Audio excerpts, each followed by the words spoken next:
서동룡의 시선, 시사포커스에서 새로 선보이는 코너입니다. 순천 광양 곡성 구례을의 서동룡 전 국회의원과 현재 우리 사회의 문제를 진단해보는 시간입니다. 서동룡 전 의원 나오셨습니다. 안녕하세요. 안녕하세요. 서동룡입니다. 네, 오랜만에 CBS 청취자분들한테 인사드린 건데 인사 한번 해주세요. 예, 예, 반갑습니다.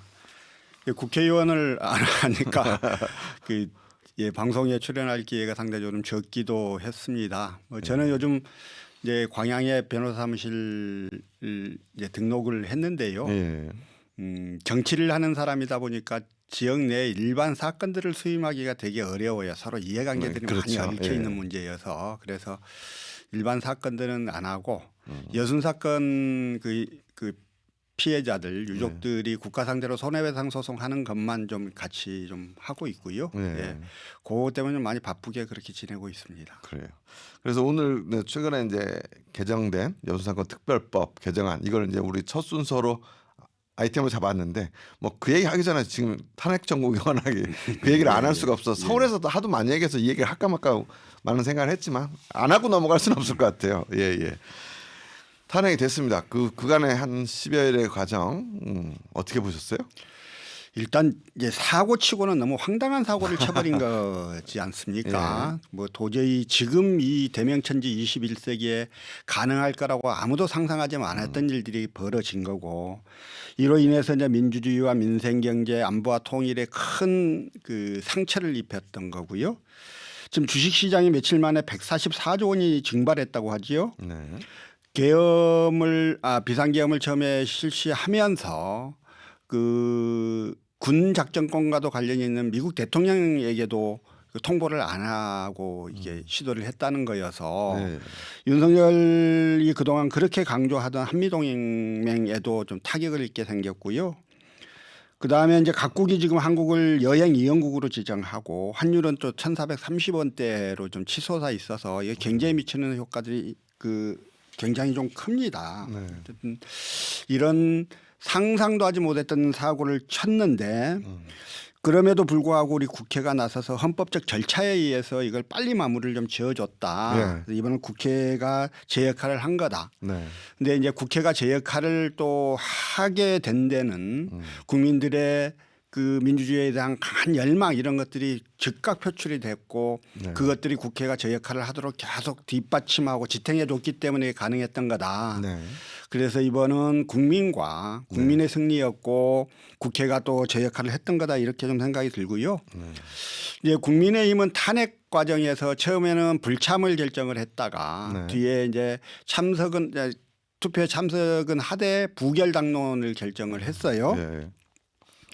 박근혜 탄핵 때 범야권이 172석이었습니다. 그럼에도 찬성이 234표였거든요. 반대 56. 이번에는 범야권이 192석임에도 불구하고 찬성이 204명이에요. 겨우 이제 정족수를 넘긴 건데요. 지금 어쨌든 국민의힘은 이로 인해서 많은 국민들로부터 비판을 받고 뭐 이게 공격을 당하고 이러고 있습니다. 그런데 저를 왜 저렇게 욕먹을 걸 알고 저렇게 했을까 하는 생각을 좀 해보면요. 첫째는 저들이 지난번 박근혜 탄핵 이후 배신자 논란에 휩싸이면서 엄청난 후폭풍을 경험했던 적이 있습니다. 지금 국민의힘이 왜 탄핵에 그렇게 대응했냐 이 말씀하시는 거죠? 그래서 지난 박근혜 탄핵 때 겪었던 그게 트라우마로 남아 있다. 그래서 저는 그게 많이 있을 것 지금은 같아요. 어떤 정치적 신념 이거보다는 굉장히 정무적 판단을 할 수밖에 없는 그게 이제 그들 내부의 정서일 수 있겠다는 생각 하나 있고요. 또 하나가 지금 이제 국민의힘 의석이 108석 아닙니까? 이 108석이 당시 총선 당시 윤석열 지난 2년에 대한 심판 여론이 굉장히 높은 상태였어요. 그럼에도 불구하고 또는 뭐 하여튼 그럼에도 불구하고 108석을 얻었는데 이게 국민의힘의 적극 지지층, 강선 지지층이 뒷받침을 해줬기 때문에 108석이 나온 거예요. 그래서 지금 국민의힘으로서는 국민 전체에서 욕을 먹더라도 최소한 강성 지지층들에게 배신자로 낙인 찍히기만 안 하면 네. 다음 총선에서도 이 정도 의석은 확보가 가능할 거다라고 하는 생각들을 할 수 있고 이것들이 오히려 자기들의 정치 생명을 이어가는 데 더 나을 수 있겠다라고 생각을 했던 것 같아요. 근데 네. 그런 측면에서 보면 한국 정치를 휩싸고 있는 이 기형적 정치 문화, 그냥 망국적 지역 감정 이런 것들이 이번 그 탄핵 투표에서도 그대로 좀 반영이 된 거다. 네. 그런 측면에서 여하튼 훨씬 더 그냥 바라볼 수 있는 게 아니고 이게 아주 문제 뿌리 깊은 어떤 정치 문화의 문제다라는 생각에 저는 더욱 씁쓸했었습니다. 네. 그러니까 지금까지 탄핵 과정과 결과가 나오기까지의 이제 그걸 한번 분석해 주신 거고 어쨌든 그래도 탄핵은 됐고 그래도 빨리 된 거죠. 그 정도는 저는 예. 빨리 됐다고 보고. 근데 이제 문제는 이제 다음 문제가 그럼 얼마나 이 탄핵 심판이 빨리 진행되고 어떤 결론을 낼지 이게 관심인데 지금 현재 재판관이 9명이 정족수인데 6명이잖아요. 예. 그래서 지금 나머지 3명 재판관을 놓고 한덕수 대통령 권한대행이 임명권자가 될 수 있냐 없냐 갖고 이제 여야가 생각이 다르잖아요. 예.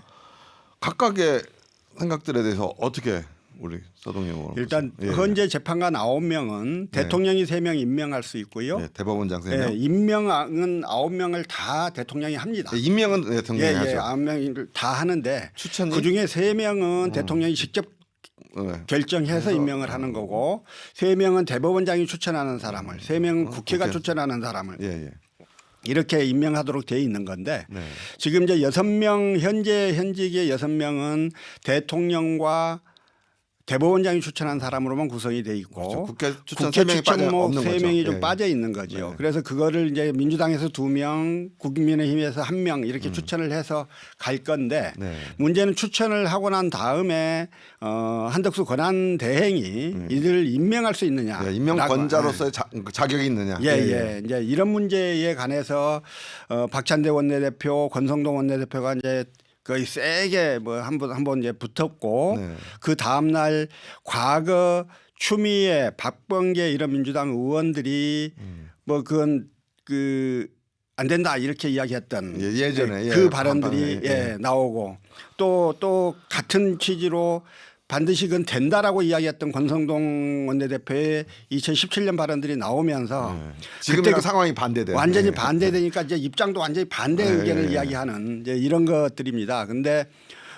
정치인들이 그럴 수 있죠. 정치인들이 자기 주장 할 수 있는 거고 또 입장이 바뀌면 바뀌었다고 이야기할 수 있는 거죠. 문제는 이 탄핵 심판의 엄중성, 특히 대통령 탄핵의 엄중성을 놓고 봤을 때 9명 중에 6명이 찬성해야 탄핵이 가능하도록 이렇게 제도를 설계한 취지가 뭐겠느냐 이런 측면을 좀 봐야 되는 거지요. 그래서 그런 측면에서 보면 이 9명 정원 중에 뭐 6명이나 7명으로 심판 절차를 진행하는 건 바람직스럽지 않잖아요. 네. 그리고 대통령 탄핵이 가져오는 그 엄청난 효과에 비추어서 그렇게 나중에 정당성에 문제가 있을 수 있다. 그럴 수 있다는 거예요. 그래서 이거는 이제 임명하는 게 맞다. 특히나 헌재도 과거 선례가 있어서 이건 가능하다 이렇게 이야기를 했어요. 예전에 그 박근혜 탄핵 때 황교안 대행이 원무 직무대행이 그때 이선혜 재판관을 그 임명장을 준 적이 있었거든요. 그래서 대통령 임명목 그 3명은 다음에 이제 4월 18일 이후에 문제가 되면 그건 다시 고민을 하더라도 국회 추천목에 대해서는 저는 뭐 한덕수 대행이 할 수 있고 해야 하고 전례도 있는 거다 이렇게 생각합니다. 그러면 지금 아무튼 국민의힘하고 민주당하고 임명권자로서의 자격이 있냐 갖고 서로 다르지만 민주당이 지금 과반이 넘고 하니까 민주당이 그냥 그렇게 하자 그러면 그렇게 되는 거죠. 아니요. 근데 이제 추천은 하는 건데 진짜 임명장을 전달해야 할 한덕수 그 총리가 나한테 임명권이 없다 그러고 안 줘버리면 임명장을 안 줘버리면 안 되는 거 아니에요. 그렇죠. 아, 그러니까 한덕수를 됐네. 근데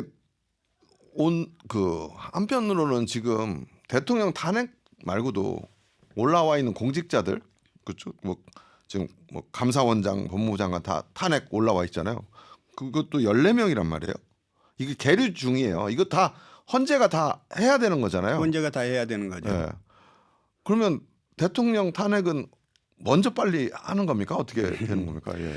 어쨌든 역대 이렇게 예. 많은 탄핵을 시도한 적이 없었지요. 예, 예, 그러니까요. 지금 민주당이 14건이나 지금 탄핵 예. 소추를 해서 심판 절차에 들어가 있는데 예.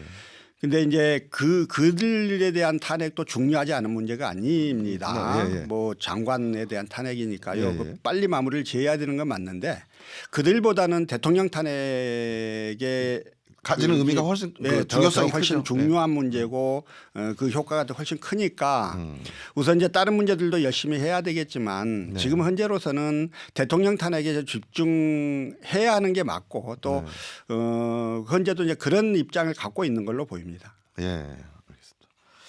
그리고 또 뜨끈하게 오늘 오후에 저기 권성동 국민의힘 대표 권한 대행하고 이재명 당 대표하고 만났어요. 그래서 서로 좀 다른 얘기를 한 것 같은데 어떻게 보셨어요? 예, 네. 아까 말씀하신 그 14건의 그 탄핵 소추에 대해서 국회가 철회를 하자. 민주당이 결심을 해달라고 하는 요구를 권 대표가 이제 그 건의를 한 거고 예, 이 예, 대표한테. 했는데 이재명 대표가 그에 대해서는 답을 안 했던 거는 같고요. 예. 어쨌든 지금 뭐 크게 이제 정치적으로 의미 있는 건 권성동 대표가 개헌에 대한 건의 이야기를 개헌. 제안을 했고 예. 그다음 탄핵 소추돼 있는 이거 철회에 대한 것들을 했고요. 그런데 이제 그거대로 이제 합의에 이루지는 못했지만 어쨌든 좀 초당적인 서로 협력을 통해서 네. 이 불안정한 전국들을 빨리 바로잡자라고 하는 부분에 대해서는 양당 그 대표가 동의를 한 것 같습니다. 예, 그래서 예. 앞으로 더 많은 대화하고 네. 이 나라가 더 이상 흔들리지 않도록 정치권이 중심을 잡아주는 건 좀 해주기를 기대합니다. 네, 그러니까 현 상황에서 빨리 좀 수습하고 안정적인 전국을 운영해 가자. 이거는 둘이 동의를 한 것 같은데 예, 예. 이제 그 대안으로 이재명 대표가 주장했던 게 국정안정협의체잖아요. 예, 예. 이제 이거를 국민의힘이 어떻게 받아들이냐에 대해서는 아직 답이 없는 것 같고. 국정안정협의체는 처음에 이재명 예, 예. 대표가 제안했을 때 예, 예. 권성동 대표가 즉각 거부를 해버렸었죠 일단. 근데 이제 그게 국정안정협의체이건 아니건 간에 예, 예. 명칭이 무엇이건 간에 네. 그 전국의 엄중함, 대한민국이 정말 위기라고 하는 점을 여야 그 지도자들이 다 공감하고 네. 서로 어떤 형태로 서로 타협하고 또 대화를 나눠서 국가를 안정적으로 이끌어갈 수 있는 방안들을 동시에 모색해내는 그런 노력들은 반드시 해야 되는 거다. 네. 이제 그런 측면에서는 뭐 다 두 분 다 같은 생각을 하고 있을 거라고 생각이 듭니다. 네. 뭐 오늘 회동에서 거기에 대해서는 다 동의를 한 거고 이제 방법론이 어떻게 나올지 이제 또 지켜봐야 되겠죠. 예, 예. 그런데 이렇게 돼서 지난번에 박근혜 대통령도 91일인가 92일 만에 탄핵 심판이 났잖아요. 예, 그래서 이제 최장 법적으로는 180일 안에 해야 되고 그러면 6개월 적어도 최대한 늦춰도 6개월 후는 대선이 치러져야 되는 거죠. 그러니까 탄핵 심판이 그 결정이 나면 이제 네. 만약에 파면이 되면 네. 그날로부터 2개월 이내에 해야 되는 거니까요. 총 8개월까지 제정하면 그렇구나. 예. 그러면 이제 대선 뭐 이렇게 싸우긴 하지만 나름 두 당 다 대선 준비 밑으로 해야 되거든요. 근데 국민의힘은 지금 내가 볼 때 정신이 없을 것 같고 대선까지 생각하는 거는 이제 민주당은 이재명 대표가 있으니까 유력한 대권 후보가 있기 때문에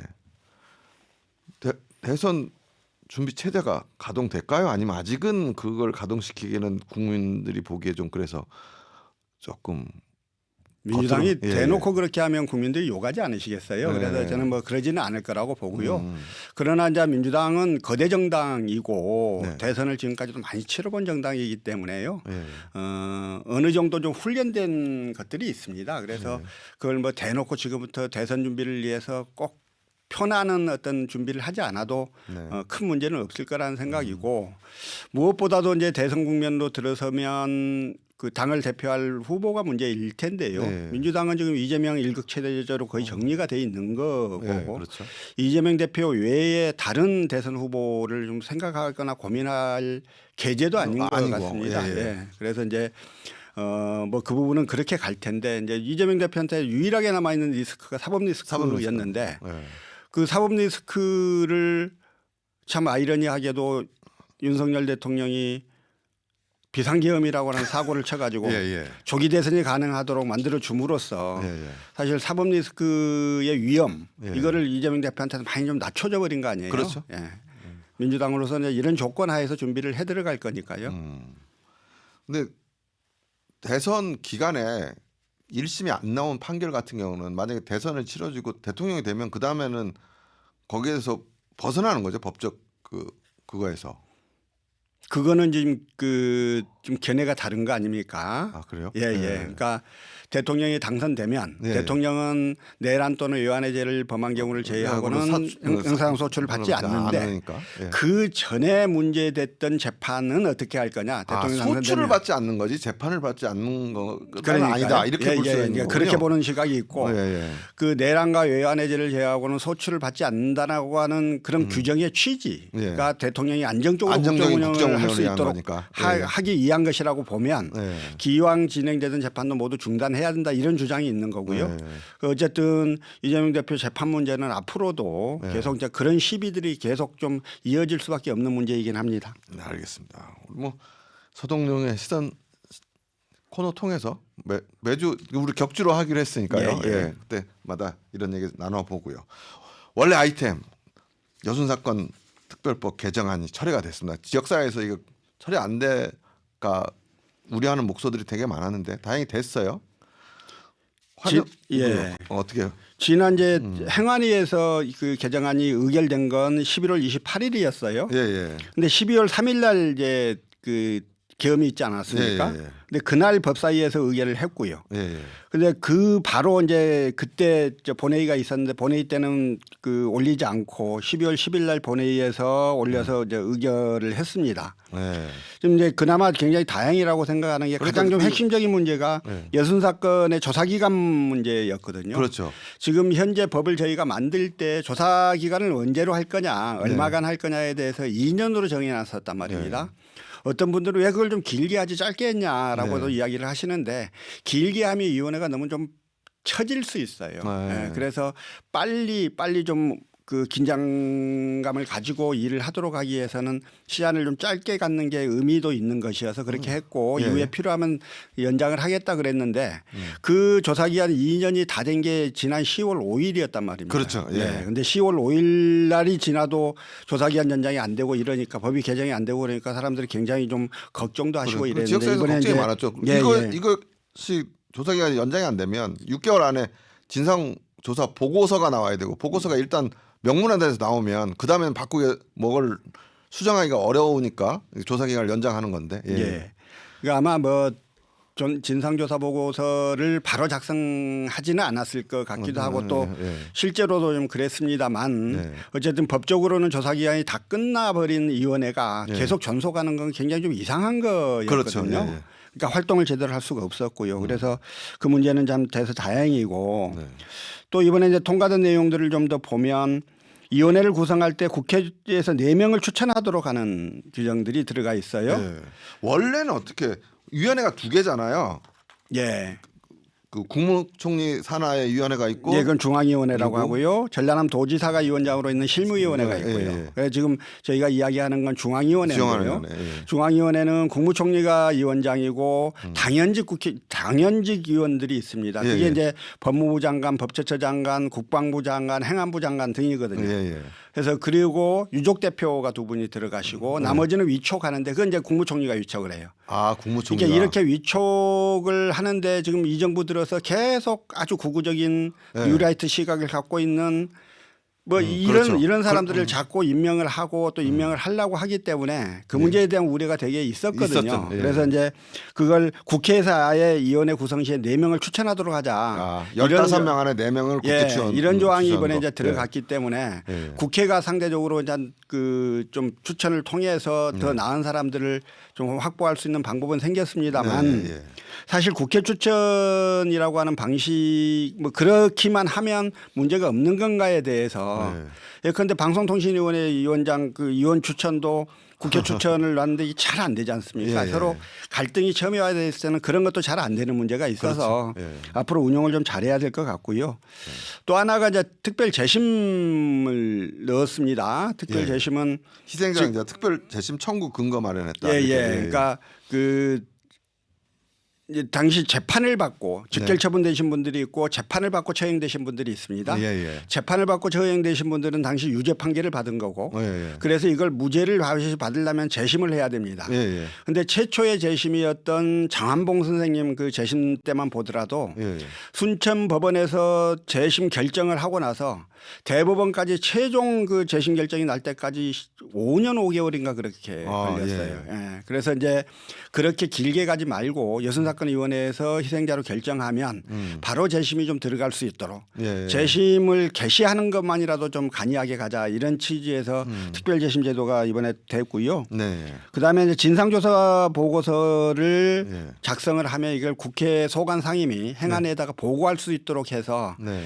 아무래도 이제 이걸 보고 그냥 확 던져버리고 마는 게 아니라 국회가 한번 스크린을 할 수 있는 제도를 그런 장치를 마련을 함으로써 그걸 함부로 좀 쓰지 못하게 하는 이제 이런 것들을 좀 있었고요. 네. 그 다음에 이제 법안하면서 부대 의견으로 유족에 대한 전반적인 지원 방안을 연구해서 국회에 보고하라. 이제 이렇게 좀 이런 것들을 넣어서 어쨌든 지금까지보다는 조금 더 낫게는 됐다 이런 생각입니다. 그러면 아까 말한 국회에서 추천한 사인이 들어가는 거는 언제든지 내년에 바로 들어갈 수 있는 겁니까? 위원회가 10월 5일에 이미 조사됐으니까 새로운 위원회가 다시 꾸려져야 되는 거군요. 그렇죠. 지금 어떻게 되는 겁니까? 의원 임기는 지난해 중앙위원을 한 번 개임을 했어요. 한번 개임을 했기 때문에 예. 그분들 한 번 임명된 의원들의 임기가 바로 이번 법 통과를 해서 그렇게 될 것 같지는 않습니다. 예. 제가 본 부치까지 꼼꼼하게 읽어보지는 않았습니다만 아마 다음에 이제 임기가 만료돼서 새로운 그 의원을 위촉할 때 네. 그때부터 적용되지 않을까 그때부터. 하는 생각입니다. 네. 그리고 아까 말한 그 조사 기간도 1년 연장했고 필요시 1년 더 연장할 수 있는. 1년에 1년에서 2년. 예. 사실 이 최초 특별법 만드실 때 서동민 의원님 그때 국회의원 하실 때 만든 거 아니에요? 그때? 그렇죠. 그렇죠. 네. 예. 어쨌든 개정되는 거 보면서 좋게 된 것 같고. 그러면 이제 남은 과제는 뭐가 있습니까? 우선 이제 법과 관련해서는요. 예. 그 제주 4.3 사건과 여순 사건은 쌍둥이 사건 아닙니까? 네. 그 역사적 의미나 그다음에 그 원인이나 이런 것들이 비슷한 사건인데 지금 제주 4.3은 보상 규정이 특별법에 들어와서 국가가 그러니까 소송을 하지 않아도 다 보상을 해줬습니다. 예. 그래서 우리도 빨리 보상 규정을 넣는 것. 두 번째로 지금 현재 아까 그 국무총리가 위촉하는 의원들이 다 비상임들이다 보니까요. 예. 안정성, 전문성을 확보하기가 되게 어렵습니다. 그래서 상임위원을 두자. 상임위원. 예. 그래서 상임위원을 두자고 하는 내용 이게 그 21대 때도 발의가 됐다가 좀 통과가 안 되고 말았던 거고요. 네. 그다음에 이제 위령 사업을 추모 및 기념 사업으로 좀 더 확대하는 문제. 이제 이런 것들이 지금 21대 때 발의가 됐다가 통과되지 않은 지금 이제 22대 때 좀 해결을 해야 하는 문제이고요. 네. 저희가 이제 좀 크게 보는 건 이런 거예요. 그 1949년 여순 사건이 나고 나서 몇 달 안 돼서 전라남도에서 공식적으로 인정한 피해자 숫자가 11,131명이라고 그랬습니다. 그런데 그 이후 산으로 이제 그 봉기군들이 산으로 들어가고 그 산으로 들어간 사람들을 토벌하는 과정에서 엄청난 민간 희생이 있었습니다. 근데 그렇게 생각하면 피해자가 훨씬 많을 텐데요.